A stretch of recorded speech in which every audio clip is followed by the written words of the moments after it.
Good morning, everybody. Welcome to another episode of Hawk Blogger Mornings. I'm Brian Nemhauser. You can find me, all that we do on this show at Hawk Blogger on YouTube, TikTok, Instagram, Apple Podcasts, Spotify, pretty much everywhere. And it is a special week. It is a special week. We don't get these weeks very often where the Seahawks are hosting a divisional round playoff game. Not only that, but they're doing it against rival San Francisco 49ers. And to kick off this week, there's nobody I would rather talk to about this game and about life in general than Matt Hasselbeck, who joins us. Matt, how are you doing on this fine Tuesday? I'm doing great. I've noticed you're a little bit more ornery about this matchup. I don't know if there's you're doing that like Ben Johnson, Matt LaFleur thing where you're normally like a really nice guy. I'm sure Ben Johnson's a really nice guy. And he's up there and he's like, I hate this team. Matt LaFleur, I don't like him. Whatever it is, like leaning into the rivalry and I don't know if that's what you're doing or if it's like really, really genuine, but it's awesome. It's pretty cool. It's bringing me back to the T.O. Sharpie days, where there was this big thing with him and Sean Springs, and he grabbed the Sharpie from the luxury suite and then signed the football. And it was just like, oh, this is so disrespectful and blah, blah, blah.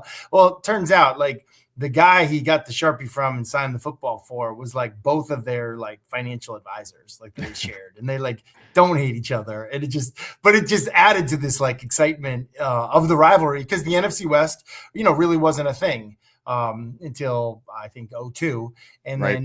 then it was a thing. And then geographically it is a great rivalry. And then, between the Rams, the Seahawks, the Niners, even the Cardinals a little bit, it's cool. So I don't know. I kind of want to hear the real scoop or not, you can keep it a secret, but you haven't been you when it comes to that, a little bit more trash talking than I've. Yeah. There we go right there. Does that tell that you is anything? a great t-shirt. That is a great t-shirt. SimplySeattle.com, code HawkBlogger15, get you 15% off. Because you know what, Matt? It is 100% genuine. I am the things you said. I'm generally very nice. I try to lead a kind life, generous life. I honestly do. It's values, principles. But when you've dealt with year after year of just the absolute bottom dwelling of this 49er fan base, I'm telling you, man, and most of it sounds so nice. You don't sound so nice. Most of it's in good fun. I worked in the Bay Area for a lot, so I have a lot of friends that are already texting me. They're all 40, but I hate even that little part of them. I like them as people, but I hate that part of them. I'll tell you really quick. After the 2019 game, when the 49ers came in to Seattle, this is the game where the Seahawks were so banged up that they brought Marshawn Lynch out of retirement, Robert Turbin out of retirement. They lost Chris, Carson and all the guys. Anyway, I'd been kind of teasing them that week a little bit about man, it would be really embarrassing for the 49ers to lose this game. They're so much healthier. They're so much better. Anyway, they won. 49ers fans tried to dox me. They tried to publish the address to my house to encourage people to come and do harm to me and my family. So it's not just silliness. I don't like this fan base. I wish horrible things to this fan base, and I hope it all happens again this weekend. But I do that all mostly with a smile on my face. So, what did you think? To get to this point, this wild card weekend, man. Those are some surprising games in there. I love Wildcard weekend. It's not the best football. I think championship weekend, AFC, NFC championship weekend is the best football of the year. But Wildcard weekend is the most fun weekend of football. And, the NFL now, they spread it over Saturday, Sunday, Monday. But no, it's really great. And I've been a part of some crazy Wildcard games in my career. My first year, I was with the Packers with, Mike Holmgren, and it was Brett Favre versus Steve Young and T.O. with that crazy catch. And the part that people don't remember about that one is that Jerry Rice had fumbled earlier in basically that fourth quarter that really we thought we won it. And that was Mike Holmgren's last game in Green Bay. And everyone in that locker room that had been with him knew that he was on his way to Seattle. and everyone was crying and hugging. And I was kind of like, why is everyone crying? Like, it was a wild, wild game, like one for the ages. Mm-hmm. And then we've had so many, like the Jordan Babineau, Tony Romo blew the snap. We had the Al Harris pick that I threw. We had the third time around against the Rams when Bobby Ingram, I thought he caught it and he didn't. I threw it a little too hard. And we had the Beastquake game. When I was with the Colts, we had this crazy comeback where Andrew Luck put a cape on and basically had a Frank Reich type game. So, I mean, and the weekend kind of started out that way with just like, what just happened? So I thought it was really fun. And, if the Seahawks keep going like we think they can, they're going to face a bunch of these teams. And it's just wild. Like, I kind of draw up on a whiteboard like I did when I was playing game plans. I dropped the schedules and kind of like notes and stuff. But, Josh Allen's been Superman. If they face him, the Patriots are very much like the Seahawks in a lot of ways, maybe a year behind. Houston's defense is incredible. Like, you'd be better off like literally dropping back and throwing the ball out of bounds than trying against their defense if you wanted a good passer rating. Yeah. The Rams were lucky. I mean, I think the Rams, this might be blasphemy to you and people listening, but I think the Rams might be the best team in football. Really. They might be. Yeah. They got lucky. I think that's fair. They got lucky, and if not, the Seahawks and the Rams, I think, are the two best teams. The Bears, cardiac Bears, like left for dead again, and they do something crazy. And then you get the Niners, which is a really interesting team, and I don't think they're the best team in football, but this is a tough matchup for us and could be our kryptonite if we're not careful. Yeah. I think all of that is fair about the Rams. 100%. I think a lot of folks feel that way, even though they haven't been playing their best football of late. I got to take a quick detour because you'd have an interesting perspective, I think, on this. So the Packers situation, I'm not that interested, but I'm interested in your thoughts. They lose that game. LaFleur has not performed well in the playoffs. Jordan Love generally still has not performed that well. He played well in the first half of that game, but has not performed that well in the playoffs. They're calling for LaFleur's head in Green Bay. What's your take on the direction of that Packers team and the relationship with that fan base, which is very intense? Is this a situation where they should be looking for a new coach, or is it careful what you wish for? No, it's not. And listen, that's the same fan base that, were calling for me to start over Brett Favre when he like hurt his thumb. Like, you just chill out. You own like one stock and you think you own the team, chill out. No, they're nuts a little bit. Like, they're spoiled in a sense. Like they think the success that Matt LaFleur has had is just normal. It's not. He's great. You need to keep Matt LaFleur, which I think they're doing. And then I think the other thing you need to do, you need to work your tail off to keep Jeff Hafley in the building. He's a really great defensive coordinator. And, I saw firsthand, he was the head coach at Boston College. And like in the middle of the spring, basically, he just walked away. He was like, I don't like this head coach. I don't like college football. Like we've kind of ruined it with portal and NIL and all that. But like, I don't like being the head coach because I don't get to coach. I'm just like an administrator. I do press conferences and injury report. I want to coach. I want to be with the guys. And so he just walked away to his buddy, Matt LaFleur, and said, hey, I'll come be your coordinator. So I think if they got to just keep him in the building. That's what I think. You get Micah Parsons next year, healthy training camp, build a plan, and, work together. And then offensively, Jordan Love was outstanding in the first quarter. I think he had 4 touchdown passes. Sorry, in the first half, I think. But there's something about it. He's still a young quarterback. And I just see a little bit when they coach him, it's like they're coaching Favre and Aaron Rodgers. Like the fundamentals are going away. And like, I know you're super talented. I'm a huge Jordan Love fan, but like fundamentals matter. And as I watch the Wildcard weekend, there are a lot of quarterbacks that are not playing next week because their fundamentals have just gone to the wayside. And I believe the coaches have let it happen. Like I know this quarterback makes so much more money than you and his job security is more than you. And like, you don't have that maybe juice, but like do your quarterback a favor and stay on the fundamentals. Like, I don't care. Like that. It's mandatory. The best golfers in the world have a swing coach and they tell them the truth. They don't just like kiss to them. It doesn't do anybody any good. So, just that's not just that quarterback. It's a bunch of quarterbacks, but truly like fundamentals matter. And it shows up. I think it shows up like it just does. So, what is that dynamic like? It's my what rant. Is that? Sorry. No, this is great. This is great. What is that dynamic like? Because you kind of named it there that quarterback coaches are can come and go. They're replaceable. That's the reality. The Head quarterback, coaches, head coaches too. head coaches too. Head coaches, Sure. I've seen it. They kiss up to the quarterback because, like, hey, you've got the ear of the owner, or hey, your opinion's gonna matter a lot for sure. So how does that, who's done that well in your opinion, and how often is it a situation where a quarterback isn't actually being coached the way that they need to because of this kind of deference that gets created? I think you see it in the NBA too. I think you see it like in other leagues. You see it in other sports, but this has been my experience. The quarterbacks love it. They crave it. They're kind of used to everybody kissing up to them. They see right through it. And so, whether like it was the beginning of my career, it was Brett Favre, or the end of my career, say it was Andrew Luck, those guys, there was a common thread, like, hey, coach me hard. Don't coach me different. In fact, you kind of ruin the respect of my teammates when you like baby me. Like that's why I really, really appreciated when Pete Carroll came in initially, and he did this initially. And I know he didn't do it in Vegas, but like he did this initially. It was like, hey, we're going to tell the truth Monday. Like, we're going to call it like it is.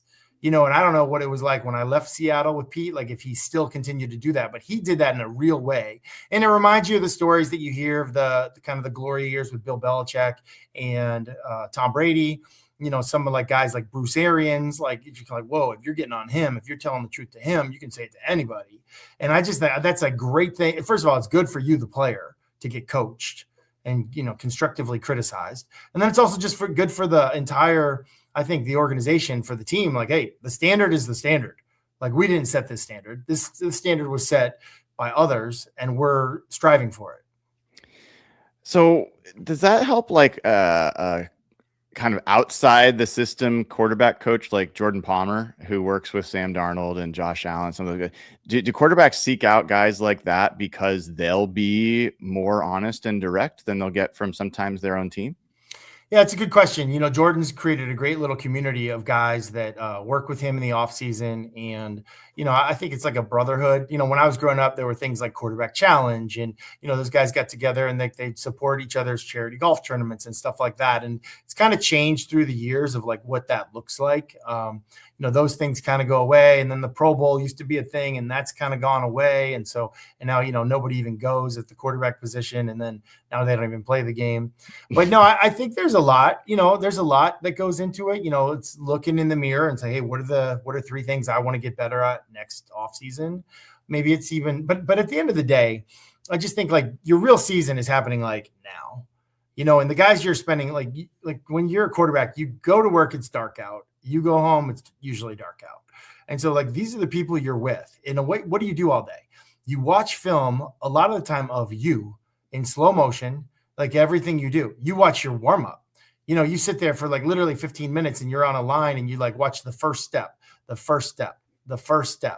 It's like, if it's you on film, it's not that boring. If it's not you and you're just like watching the guy ahead of you on the depth chart, man, it is like, keep your eyes open boring. So, I just think that you want someone that's actually helping you get better, not someone that's buddying up to you or just kind of, skimming over. I mean, ultimately, I think Mike Holmgren said this a lot.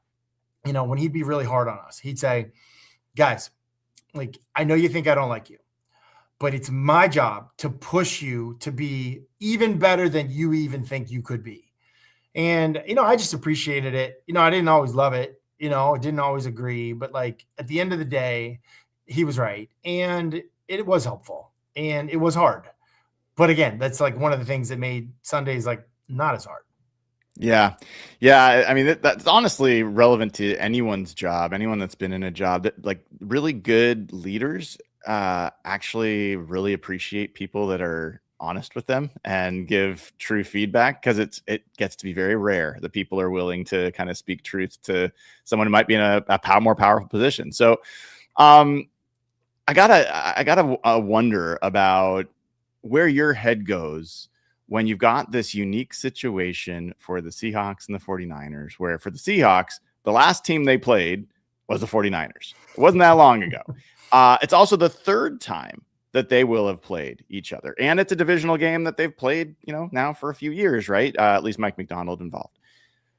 What do you do as a player, as a coach, when you head in? Do you just focus on yourself? Do you like, oh, we got to zig instead of zag? Like, how do you think about this kind of unique situation? Well, it's really unique, but it's in a way, I guess it's not that unique because it does happen. It could happen again, the following week. I was growing up, my dad played for the Los Angeles Raiders and won the Super Bowl in '84, so the '83 season, and a team they played 3 times that year in the AFC West were the Seattle Seahawks. And correct me if I'm wrong, but I believe the Seahawks won the first 2 matchups. I was sitting on the bus of the top 50 thing on our way to an event, and I sat next to Dave Craig, and he was the one kind of filling me in on like the details of this story. So if I get it right, a good source. It's a good source. He was a good source, and he wasn't as happy about it. I was like, "Oh yeah, it was great. We won the Super Bowl." It was also, Marcus Allen, reverse field. It was the Redskins back then. Joe Theismann, they were heavily favored, and he's like, "Oh yeah, well, let me tell you about that season." So he had a different perspective on it. But anyway, I had heard that from my dad, kind of like growing up, and we were sort of struggling beating the Rams 3 times. The greatest show on turf, Mike Martz and company, and to answer your question, it's a lot of things. Number one, it's a self-scout. So you take out your game plan book and you have call it 240 plays in there. And you sort of highlight the plays you actually showed on tape in the game. All right, this is what we showed. Do we want to keep it or do we want to have a complement off of it? Let's just say we ran outside zone to the right 5 times and it really gashed them. Do we want to stick with it or do we want to say, hey, let's on our naked bootlegs this week, let's fake outside zone to the right and have a bootleg off of it or a play action shot off of it? Or do we want to just window dress it with a different personnel group, motion, formation, and just stay with the play? Or do we want to have the offensive line block it exactly the same way, but we just use different ball handling? An example of that, our bread and butter play was 93 blast. Max Strong leading on the weak side linebacker and, handing it off to Sean Alexander. Well, maybe we've played him, this is the 3rd time. Instead of handing the ball off, we're going to maybe offset Max Strong and we're going to pitch the ball. So the line, we call it, 93 flip. And so the line, they're just blocking 93 blast. Nothing has changed for them. They just do what we've been doing all year. Max Strong slides over a little bit and Sean catches a pitch. And that's the only difference, really. So it seems like it shows way different to the defense, but it's really not that different to us. So that's an example. And then I think trick plays off of stuff like that is another thing. But there's different things that you can do at the basic level on a Tuesday, Wednesday as you prepare for the game. How much does it leak into the thought process, what happened in that most recent game? And what I mean by that is, for the 49ers, their offense was humbled in that game. They could do nothing. And so it was a pretty, it was one of the worst offensive outcomes for the 49ers in Kyle Shanahan's career as a head coach. The Seahawks played better on offense, but they only scored 13 points. They've only scored 13 points in both games against the 49ers. So is it more likely that, the 49ers are going to make meaningful changes on offense to try to switch up the result and the Seahawks are going to be like, we're going to do the same defense because it worked great? Is it more likely that the Seahawks are going to be like, well, yeah, we only scored 13 points, but we played pretty well and we'll just stick with the same thing? How do you think about that kind of adjustments? Well, the defense is going to do one thing and the offense is going to do another thing. Those two sides never talk. When you're at work in the meetings, when I was, say Lofa Tutupu was my teammate in the middle linebacker on the other side, I would never see him. I'd see him at lunch and then at practice and then so you're never together that way. So the defensive plan, I think you got to be careful if you're the Seahawks defense, because you in the secondary might think oh yeah, we had this covered. They did nothing. Well, yeah, they didn't have Trent Williams. They didn't have their left tackle. They didn't have their best lineman. So when you think things were covered, if Brock Purdy had more time, maybe it wasn't covered. And I think Brock Purdy, going into that game, I said, here's what the Seahawks kind of struggled with in my mind as a defense. This is a great defense. This is an amazing defense. But they struggled a little bit, and they dominated Carolina, but they struggled a little bit with Bryce Young when he would leave the pocket. Yes. And when you have a great pass rush, it's hard to have a great pass rush and also kind of, not cut it loose all the way. And so that was a fear I had of Brock Purdy. Now it never came to that, but sometimes how that is. It's like a shoestring, got through or didn't get through situation. On the offensive side, I think it is different. I don't think we ran the ball really well, particularly to the right side, but I don't think we played well. I don't we played really well in critical moments late in the game. Cooper Kupp, 2 huge third down conversions. But there's a lot to kind of just like tighten the screws on a little bit. And special teams didn't have a great, so I don't know. I think the Seahawks will be ready. I don't think they'll like take it. There's no complacency, I don't think. But when you study that film, because I've been in that situation, you study the film, you don't have a great feeling. You're like, man, we could have been so much better. We could have been like, and that's what you're doing every single day. You're rewatching that game film, sliced and diced in different cut-ups. You're watching, all the 11 personnels, and then you're watching all the third downs, and then all the 2 minutes. And like that one play that you hate seeing might show up in all these different splices of cut-ups. And you're just like, please let me get out there another game and show better. Given what you know and what you saw in that game, which offense do you think is more likely to get better, significantly better in this one? Yeah, well, buy low, sell high. I mean, the Niners were atrocious. I mean, I think Christian McCaffrey ran for like 23 yards. Brock Purdy, didn't have a Brock Purdy type day. Like that was tough. I don't think either quarterback threw for 200 yards.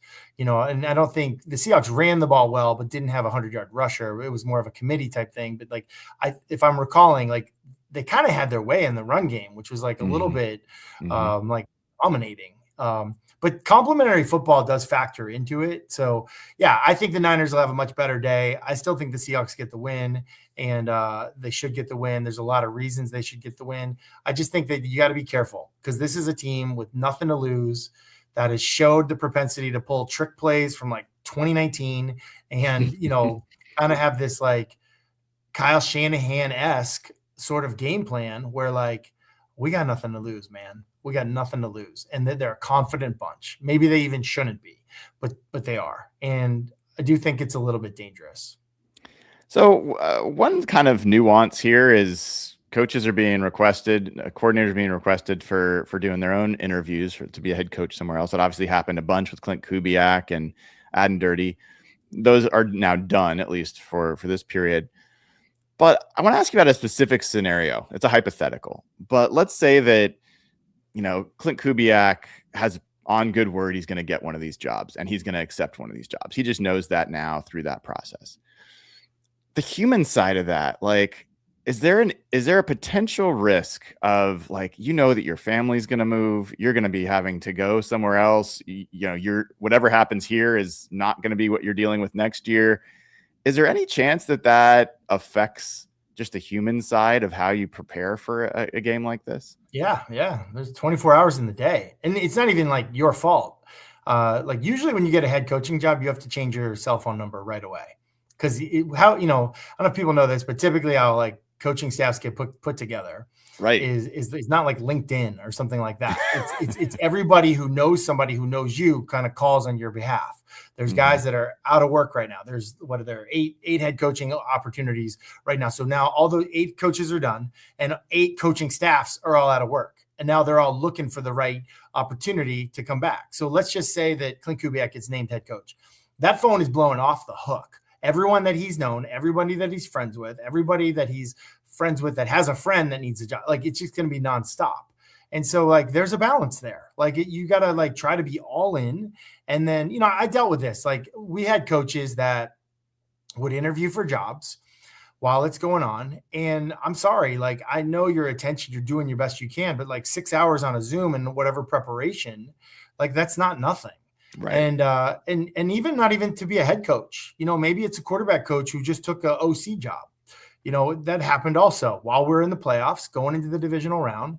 We start out the week and, it just was a little different. Couldn't tell what was up, but something was up. And, like you're human. There's no ill will or anything like that, but it's just a factor because sometimes when you're all the way in with coaching or game planning, you find like something that unlocks.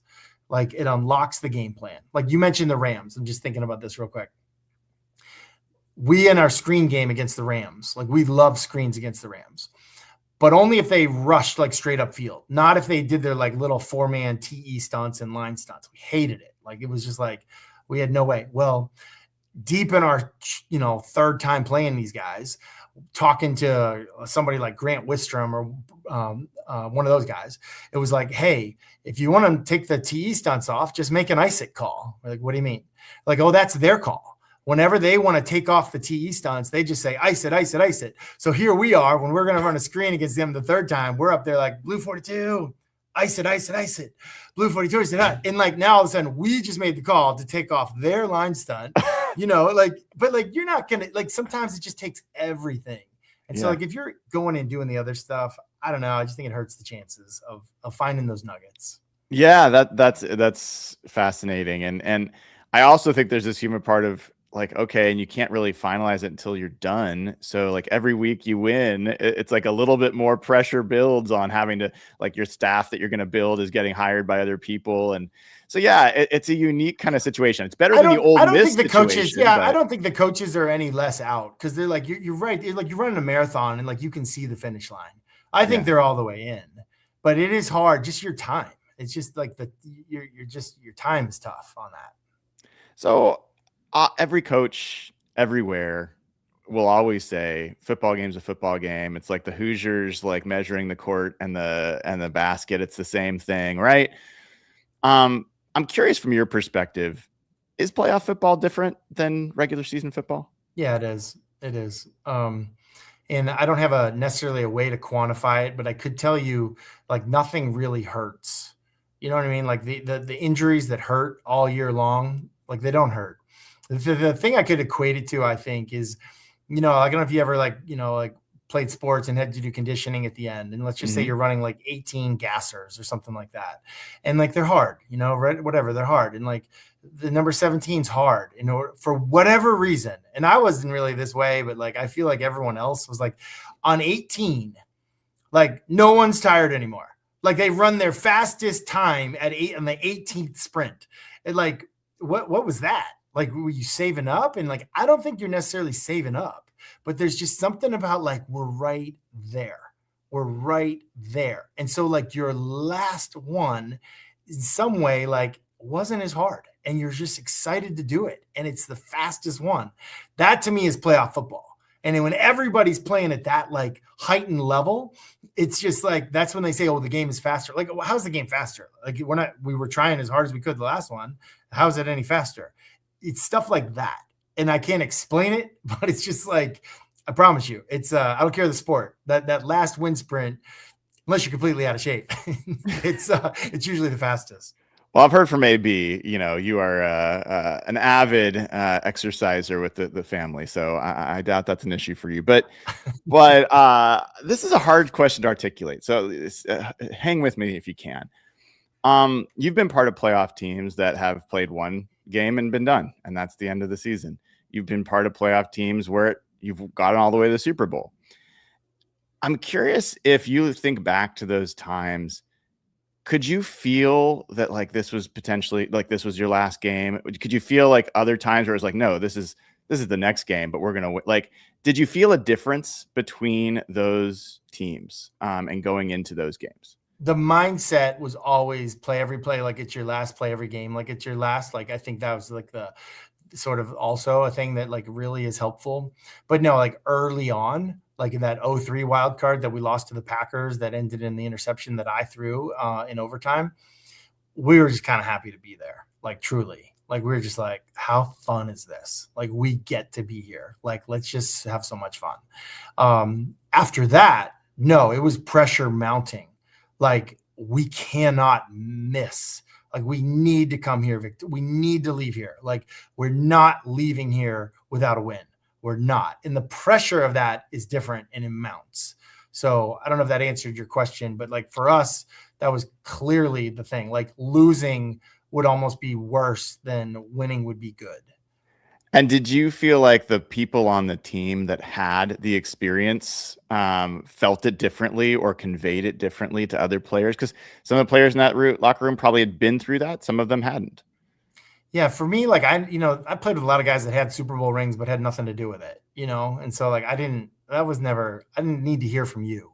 The thing that had the most impact on me, we're playing a wild card game against, at that time, the Washington Redskins in Seattle, and I think it was 05. Is that 05? 05. Mm-hmm. And seeing the former Seahawks on the field before the game, And I think we hadn't won a playoff game since Chuck Knox was the head coach in '84. And seeing like Steve Largent in like that era of guys, how like into it they were, and how like, I don't want to say like stressed, but like they wanted it. They almost wanted it worse than we wanted it. And we wanted it as much as we thought we could even want it. And it was just like, no. Like, this is bigger than us. This is bigger than we even realize. Something went on here in 1984 that was a big deal and hasn't happened since. Like, we need to make sure we shove this boulder up the mountain for everybody. And I don't know, like that's what I think made the biggest impact on me, seeing those guys on that day. And just kind of this mindset, like we are not losing this game. And again, losing in the wild card in the Al Harris game, losing in the wild card to the Rams when we lost for the third time, really on the last play of the game there also. I mean, it was just like, no, not going to happen this year. Never, like not an option. Well, if the Seahawks do manage to win this game, Matt, is the Hasselbeck family going to make a trip out for the NFC Championship? I mean, I think we have to. Like, it's like I don't care if I don't have a ticket and I'm in the parking lot. Like, I think it's a must. It's a championship. Somehow, I think you'll find a ticket. Let's go.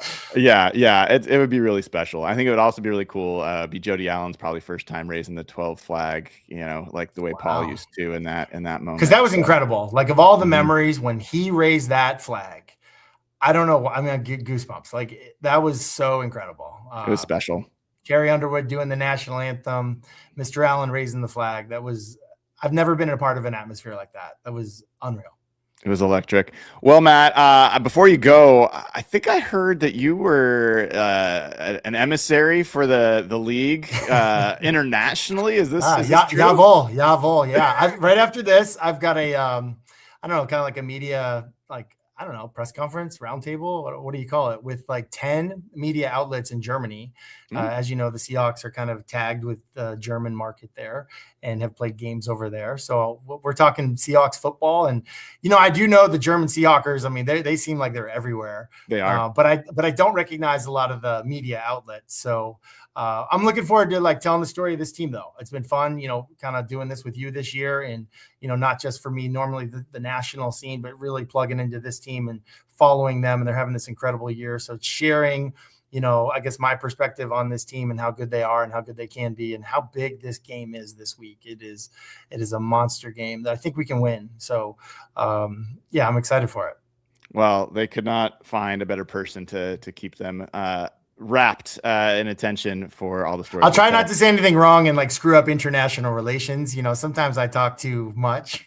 You know what? I have a feeling. I have a feeling you're going to do just fine. Matt, thanks as always, and hopefully we'll be talking about an even bigger game next week. That'd be great. See you, Brian. All right. Take care. That was Matt Hasselbeck, a Ring of Honor member, top 50 player in Seahawks franchise history, and a great guy. As is very clear every time we get to talk to him, and pretty funny knowing that the German media is going to get a whole bunch of Matt Hasselbeck time. They're fortunate for it. Folks, if you haven't already given the show a like and click subscribe, great time to do it. Good chance to go over to patreon.com/hawkblogger, sign up, get ad-free audio of this show. I hear people sometimes, they're like, man, the free audio version has a lot of ads. And I'm like, well, it's just the way it works. If you want no ads, sign up at patreon.com/hawkblogger. You get your own little RSS feed link, and you can put that in any of your podcast systems that you listen to your podcasts on, and you'll get ad-free audio. So great way to do that. Plus you get access to the Discord server, and you get verified over at hbtix.com, hbtix.com. And folks, I can tell you some good news.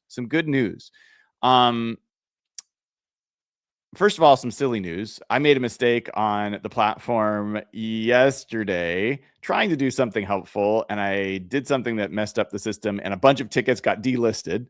I realized this after a couple of people were like, what happened to my listing? And fixed it. So that's fixed, by the way. And in case you were wondering why your tickets disappeared, they should now all be there again. But I did a little analytics work, not on football, but on fan interest based off of every message that's sent. I get a notification for every time somebody expresses interest in a ticket on HB Ticks, sends an email, all that kind of stuff, right? And so I went back and figured out how to find out the interest level for each month of the season, and it's been building and building. And when I looked at the month of January, which is only 13 days old, it's not even a full month, we're more than double the level of interest in terms of Seahawks fans reaching out to other Seahawks fans about tickets on HB Ticks. So it is popping over there. We're getting a lot of activity. That's a really good sign from my perspective about Seahawks fans' interest and eagerness and demand for attending this game. And so let's hope that that's a good sign in terms of how many fans are, the right fans in the stands. And I'm going to continue to remind people what I've said before, which is you are going to see 49ers fans in that 100 level behind the visitors bench. Please let other people know that. It is not season ticket holders selling those tickets. Most of those are ticket brokers who are not fans of the team, but just have those tickets to sell them. And so most likely you're going to see a fair number of 49ers fans. They're going to pay top dollar for those tickets. Hopefully they go home very sad, but every other part of the stadium pretty much should be, as many Seahawks fans as possible. So I'm looking forward to seeing how Seahawks fans turn out. I think the fact that this game, if you didn't hear, this game will start at 5:00 on Saturday, 5 p.m. Pacific time. So you'll have the whole afternoon to watch the early game, the Broncos against the Bills. Great early game to watch. Number 1 seed over there in the AFC against, maybe the best quarterback in the playoffs, in Josh Allen. Get yourself pre-gamed, ready, and then at 5:00, just let loose. And I've been there. The best atmospheres for Seahawks games in the playoffs, they're all great, but the best ones are where fans have a chance to spend the day watching other games and then enjoy what comes after. Like, they are ready for it. And so personally, I'm looking forward to that. The other thing that this was a little bit lesser announced. I didn't publish a bunch about this, but they already have published the conference championship timing. And the way this works, if you don't know, is the AFC and the NFC conference championship games, they rotate time slots each year.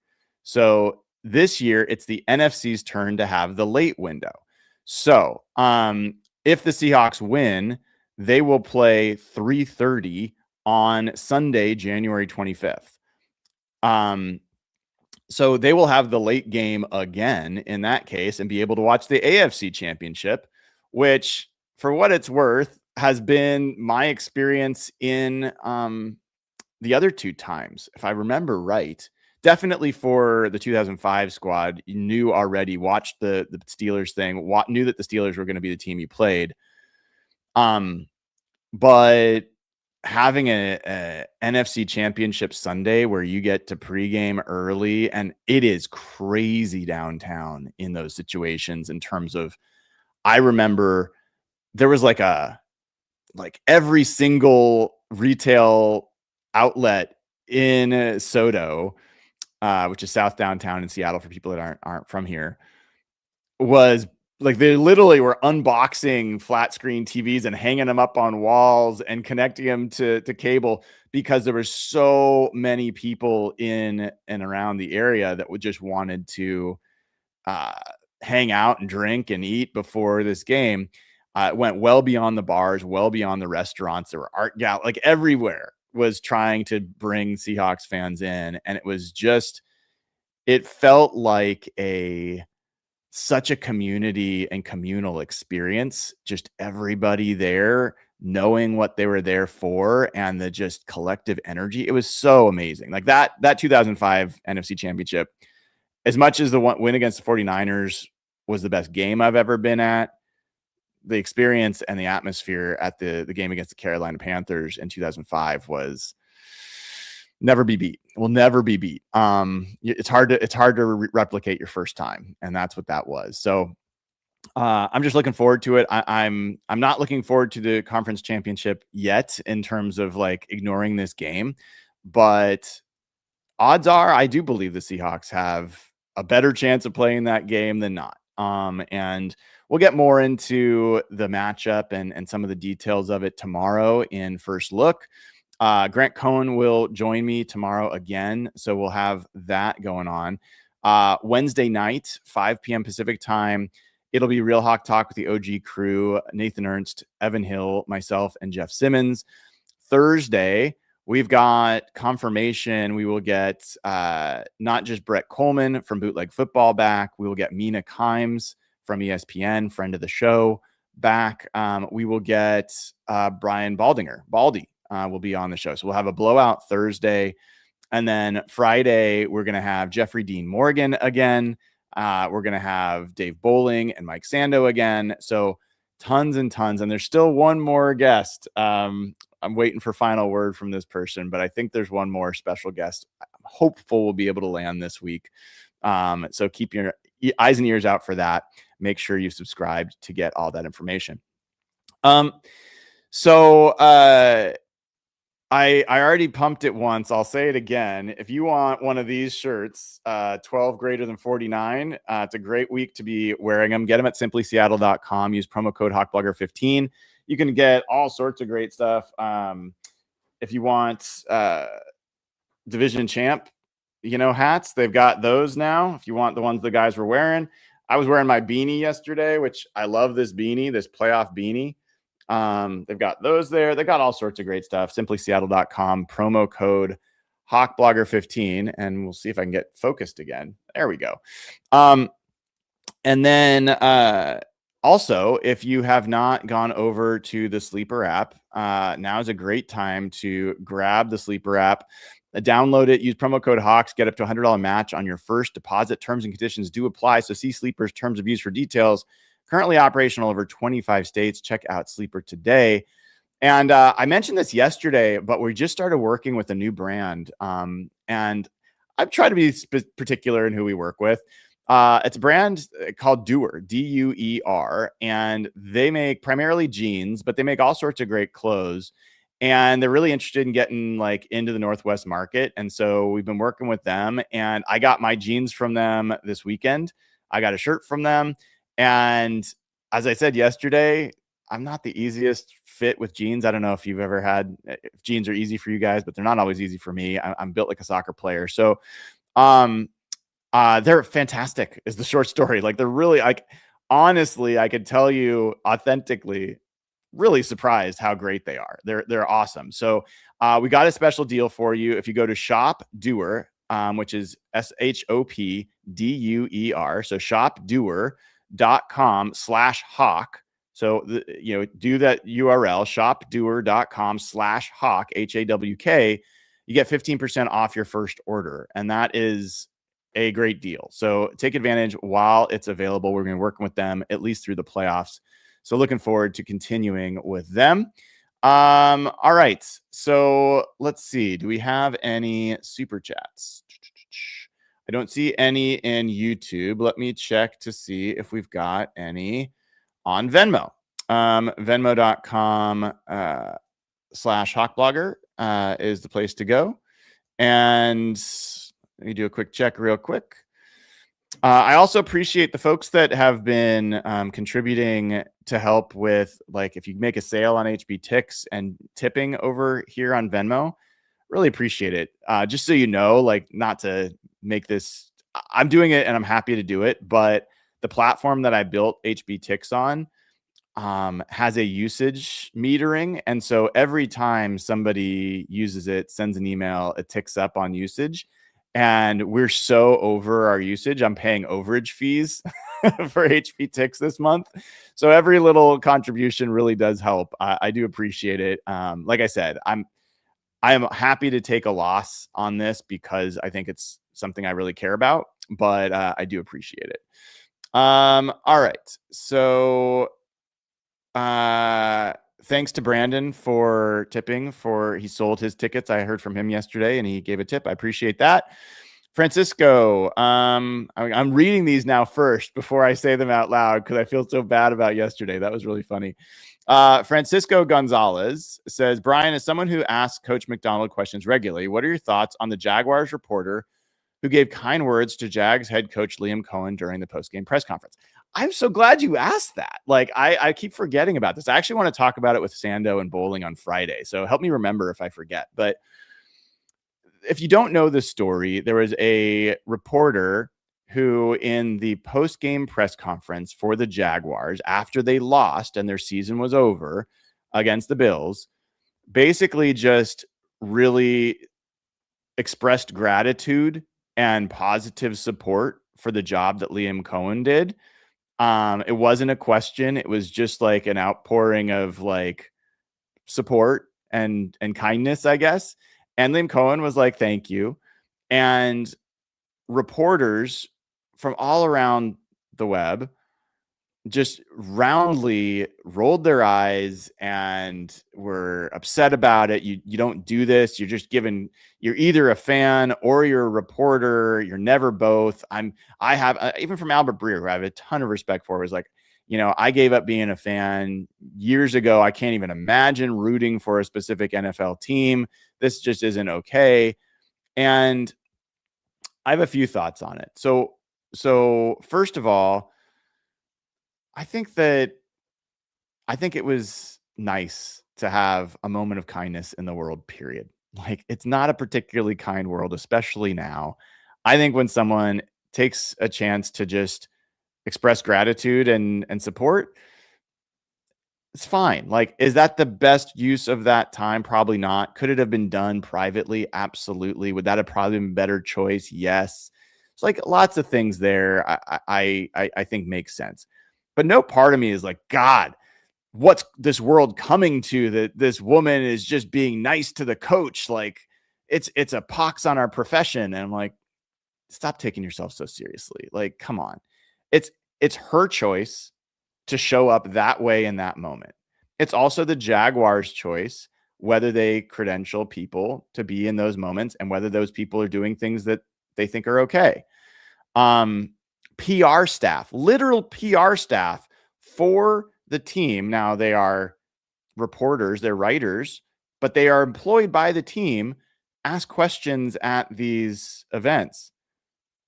That's not objective. They're absolutely limited in what they ask and how they ask it. They're going to almost always be positive. They're never going to ask hard questions because that's not their job. So you already have this dynamic in these press conferences where you've got people who are paid to be supportive of the person they're asking questions for. So don't pretend that they're not there, because they are, and they're not the same. And then the whole fan reporter thing, obviously I have takes on that. Tell me that Robert Mays doesn't do a good job on the Athletic Football Show because he's a Bears fan. Tell me that Mina Kimes doesn't do a good job of an analysis across the NFL because she's a Seahawks fan or because she does the Rams pregame show. Tell me that the players that played for their team or got cut by a team are not somewhat biased in how they ask questions or who they ask questions to. Tell me that relationships don't affect questions from reporters, from national people, who they get access to, who they give information to. It is total bullshit that the profession of journalism, especially in sports, is some high society of objectivity. It's not. It is up to the consumer of this information to be literate and understand, like, who's asking the question, what's their motivation, who's answering the question, what's their motivation, and figure out for yourself what's real and what's not. And my rule, like, I am a fan first. I will always be a fan first. Am I also a reporter? Yeah, I am. I had a long back and forth with somebody on email about this yesterday, who I appreciated his time he took to share some of his concerns. But Ultimately, what I care about is what's the quality of the question and what's the quality of the analysis, and am I gaining anything from it? I don't give a shit if you're a fan, if you're a reporter, if you work for the team, if you're a PR person, if you're a puppet dog with a cigar in your mouth. It's like, it's an entertainment business. So let's not take ourselves so seriously here. So I very strongly disagree with this whole notion that reporters are high and mighty and like some elite class of objectivity. I don't believe it. I just don't. I respect and appreciate reporters that aspire to that and hold to that. I think that's great.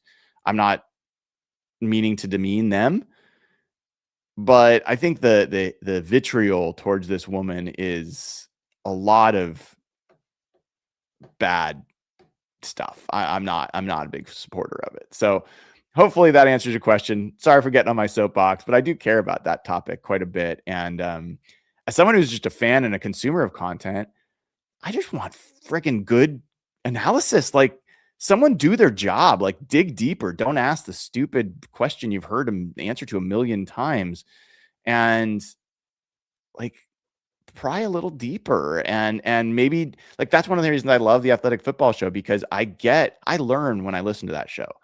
The prep work that Robert does, that Derek does, that Dave does, it's good. It's good. They dig in below surface level, and I learn something about the teams that they're analyzing. That's what I care about. If they are hardcore fans of a specific team, don't care. Do not care. All right. Sappy Hawks, SYP P Hawk, I don't know how you want that pronounced, says, got my championship tickets yesterday. Can't wait. Wow. You are aggressive in getting those NFC conference tickets already. I love that. Pokey Tom says, wife and I are making our first trip to Seattle from Iowa this weekend in the game. Any recommendations on post game spots near the stadium, Pioneer Square? Go freaking Hawks. So I might record a video on this, because I get this question a lot year round from people that are planning their first trip out to Seattle. I'll give you some quick answers to this right now, and then maybe I'll do I'll upload a video just on this, and you guys can share it around if you want. First of all, I'd just say I have different requirements of my pregame experience than most people might, and so I'll just share my criteria, and I'll also say this week's a little different. So my pregame criteria is you've got to have Sunday ticket. I've got to be able to see any game that I want to see. I don't want to be locked into just what's on local broadcasts. So not a lot of the bars do not have Sunday ticket. And so you're stuck with like Red Zone, or, if you're lucky, a lot of times it's just the local, whatever's on the networks. The next criteria I have is they have to have good nachos. It's part of my criteria. So my buddy and I, we've hunted through multiple restaurants over the years downtown, and had places that we really like the nachos. And then the third criteria is just like energy level. Like, you want the atmosphere to be a little bit lively. I like a lot of the places downtown, but some of them are a little bit quiet and reserved. And so like, I like a little bit more energy for pregame. So yeah, there's a few places that meet that bar. Unfortunately, I'm not going to share my favorite spots, because honestly, my pregame is private for me. And so I lead now kind of a bit of a public life, at least in the Seahawks world. And my preference generally is to not have like a bunch of folks like coming down to try to hang out pregame. Like, no offense, it's just kind of like my time with my friend and my time to kind of be private. But I will say that you can't go wrong around the stadium. I think there's a lot of great spots around the stadium. I'm pulling up because I forgot. Some of them are brand new. There's a place that used to be where Pyramid Brewing is, and it is now Hatback, the Hatback Bar and Grill. That's a great spot. So I recommend it, and they've got a lot of seats. There is Jimmy's on First, I think is a nice spot. If you can get in, it's a little bit busy. Let me think. There's one other spot that I was going to, the Hall, HALL, the Hall on Occidental, I think is nice. And they have some outdoor stuff there as well. So all those spots are really good. And then other folks should share their recommendations along the way. I will say that for this weekend, it doesn't really matter if they have Sunday ticket or not, because there's only one game going to be on. So any place you go that you find good food and good seating is perfectly fine. Good question. All right. Average Guy has become a YouTube member. Welcome to the crew. Great to have you. And let me just see. I'm going to scan to see if there's any other recommendations that people have here in chat. What's the sandwich place near the stadium that everyone talks about? Yes. Sandwich Shop Soto, Seattle. It is, well, there's Paseo, which people really like, but that's not the one I'm thinking. I think it's Tats. Tats is the one that I'm thinking of. Yeah, Tats East Coast Steak and Subs. Usually there's a line, but it doesn't take that too long to wait in the line. Got great sandwiches there. Yeah, I like Tats. We got a recommendation from Matt Cook, who says Sluggers, which is also a cool bar. It's old school. He loves that one. So all these spots are pretty good. I will say, like, I don't love the Seahawks Stadium districts like pregame the way I do some of these other stadiums, like in cities. I wish it was better. I wish there were. I wish there was just like some better overall experience. I think some of the bars I mentioned are good starts, and I think improvements on that. But if you go to a game in Arizona, like the pregame situation there is so fun and accessible and great. I think the pregame situation in, like, honestly, a lot of these stadiums, when I went to Nashville, obviously is great. New Orleans, Atlanta, like there's a lot of spots that are pretty cool. I would like to see the Soto district to kind of catch up in the fun department, personally, but that's me. All right. I think we've covered everything. Let me see if there's any news that I need to be aware of. Sorry, I was just checking to see if I got any messages. So let's see. Oh, a little bit of news, I will say, from Mike McDonald yesterday. It sounds like Elijah Arroyo may play in this game, which I know everyone's like, oh, well, he started practicing last week. I'm like, yeah, but it's a 21-day window and he had a knee injury. You don't know exactly when they're going to activate him, but it sounds like, I would say likely, that he's going to be active for this game. We also got some word that maybe George Halani and Chaz Surratt may be the last two activations. It sounds like they're going to start practicing this week. Mike McDonald wasn't clear on that, but that was the interpretation I had. It would be good and a little bit bad if they both got activated, because those would be their last two activations. I personally want to hold out hope that maybe by the Super Bowl, Torrey Horton would be available and they'd be able to use that last activation. But if they use it, fine. Like, Chaz Surratt's been a great special teams player for them when he's been healthy. And, obviously George Halani's been a very good special teams player, as well as a third string running back when available as well. We've got some coaching news. Kevin Stefanski is doing an interview with the Dolphins today. Interesting. The Bucs are interviewing Mike Kafka as their OC. And Arthur Blank says that Matt Ryan will let the head coach pick the coaches and the GM will be the GM in the traditional way. So we'll see what goes on there. I think the Atlanta job is one to really watch with Clint Kubiak, and we'll just see if any of these other guys interviewing change the math at all, but my current estimate, guess, is that Clint Kubiak's going to end up in Atlanta. So we'll see. All right. I think that's Packers defensive coordinator Jeff Hafley interviewing with the Titans today, interview with the Dolphins tomorrow, the Falcons and the Raiders on Thursday. That's interesting. I think we also heard that John Harbaugh interviewed with the Cardinals, which I think is pretty fascinating. That's one that I was curious about. It would be really amazing if the Cardinals finally got a program builder in that building. So that's one to watch. Yeah, I think that's it. All right, folks. Oh, wait, there was a super chat that came in late. I don't know. Looks like it's empty. So sorry if there was a question there. Oh, here's one. TrapCat88. I'm at least happy we're not on CBS for the game. Last thing I wanted to hear Romo in the broadcast. Yes, well, I get it. I'm going to be at the game, so I feel for you, but that's my way of avoiding it.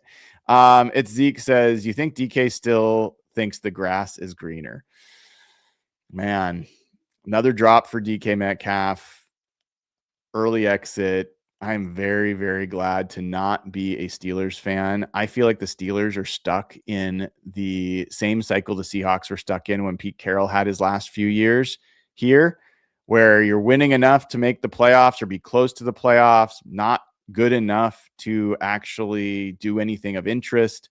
And your roster is older and expensive and way more expensive than it is good. I'll give him credit.